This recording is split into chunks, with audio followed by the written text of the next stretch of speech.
प्राप्त करून देत आहे. हिचा पत्नी म्हणून तुम्ही स्वीकार करा. आजवर होती आमची, आता झाली बोलायची मोठ्या. तुम्ही लग्नाला जात नाहीत ना, आणि मग काय येणी मायाच्या डोक्यावर काय करावं लागते. पापड म्हणा काय ते त्याला आरसा दाखवावं लागते. काय म्हणतात हे सगळं अशा प्रकारचा कार्यक्रम त्या ठिकाणी चालू झालेला आहे.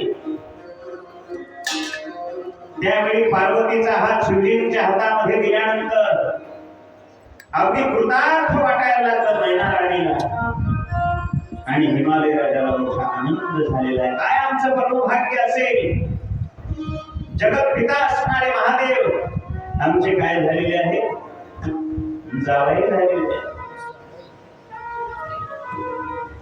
त्यांना आम्ही आमच्या बंधनामध्ये त्या ठिकाणी अडकवलेलं आहे.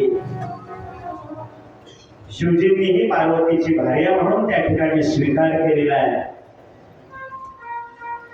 लोकाचारानुसार जमिनीला स्पर्श करून कोदात तस्मादात या मंत्राचा प्रेमपूर्वक उच्चार केला. त्रैलोक्यामध्ये सगळ्यांना मोठ्यांना आनंद झालेला आहे. शिव पार्वतीच्या जय जयकारानं पृथ्वी अंतरिक्ष स्वर्गलोक दुमदुमायला लागलेला आहे. मंगलवाद्य त्या ठिकाणी वाजायला लागलेले आहेत.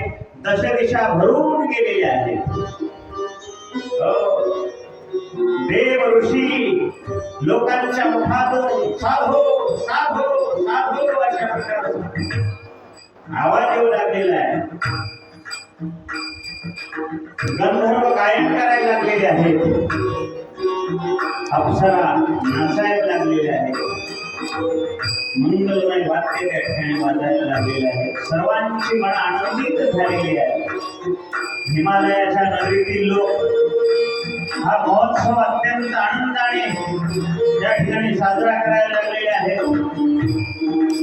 आणि त्यावेळी आम्हा देवांना झालेला आनंद कोणत्या शब्दामध्ये वर्णन करावा असं ब्रह्मदेव त्या ठिकाणी बोलू लागलेले आहे. कन्यादानाचा विधी पूर्ण झाल्यावर शैलराज असणाऱ्या हिमालय राजानं भगवान शंकराला आहेर म्हणून नजराणे म्हणून त्या ठिकाणी सुवर्णभूषण दिलेले आहे.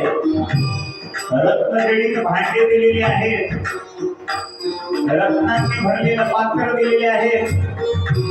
दूध देणारा 1,00,000 गायी त्या ठिकाणी दान दिलेले आहेत. 1,00,000 अश्व म्हणजे घोडे दान दिलेले आहेत. 1 कोटी हत्ती दान दिलेले आहे. भगवंताच्या लग्नामध्ये ऐका, अहो मालुपाचं लग्न आहे ते. साध्या श्रीमंताचं लग्न असेल तर किती मोठा माहोल होत असतो. हे तर भगवान शिवाचं लग्न आहे. स्वर सोन्याचे रत्नजडित रत्न दिलेले आहे. रत्नजडित आभूषण दिलेले आहे. 1,00,000 दासी त्यांची सेवा करण्याकरता दिलेली आहे. शिवपुराण सांगतंय अनेक अशा प्रकारच्या मौल्यवान वस्तू त्या ठिकाणी दिलेल्या आहेत. आणि अशा प्रकारे हिमालय राजानं गिरिजेचं आपल्या विधीपूर्वक कन्यादान केलेलं आहे. आणि त्याला जीवनाचं सार्थक झालं असं वाटायला लागलेलं आहे. आणि मग त्यानंतर हिमालयानं यजुर्वेदीय मध्यवर्ती शाखेच्या स्तोत्रांनी भगवान शिवाची स्तुती केलेली आहे. आणि आज्ञेनुसार शिव पार्वतीच्या मस्तकावर अभिषेक केलेला आहे. आणि सर्व थाटामाटामध्ये हा विवाह सोहळा संपन्न झालेला आहे. पार्वती पदे शिव हर हर हर महादेव. इतका मोठा विवाह सोहळा त्या ठिकाणी संपन्न झाला. आणि लग्न झाल्यानंतर मग हे करवली काय करीत असतात, नवरदेवाची नवरीची थट्टा करीत असतात.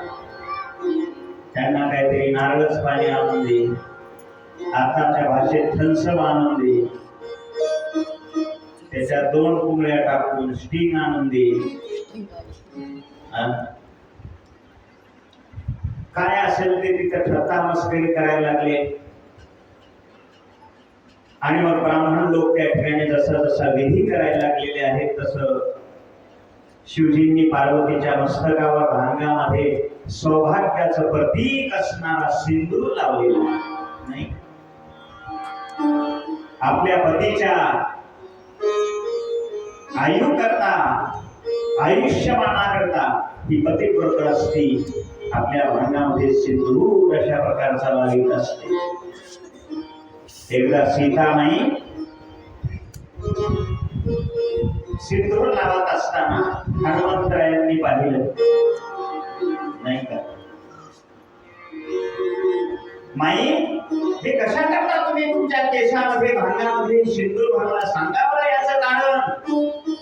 त्यावेळेला सीतामाईंनी सांगितले, अरे हनुमंता, या सिंदुरामुळं आपल्या मालकाचं आयुष्य अधिकच होत असतंय. काही बाधा अशा प्रकारची येत नाही. हे शब्द ऐकल्याबरोबर हनुमंतांनी काय केलं, आणि गेले महाराज सगळ्या सिंदुराचा डबा आपल्या अंगावर ओतून घेतला. आणि तेव्हापासून हनुमंतरायाला काय लावतात, सिंदूर अशा प्रकारचा लावत असतात.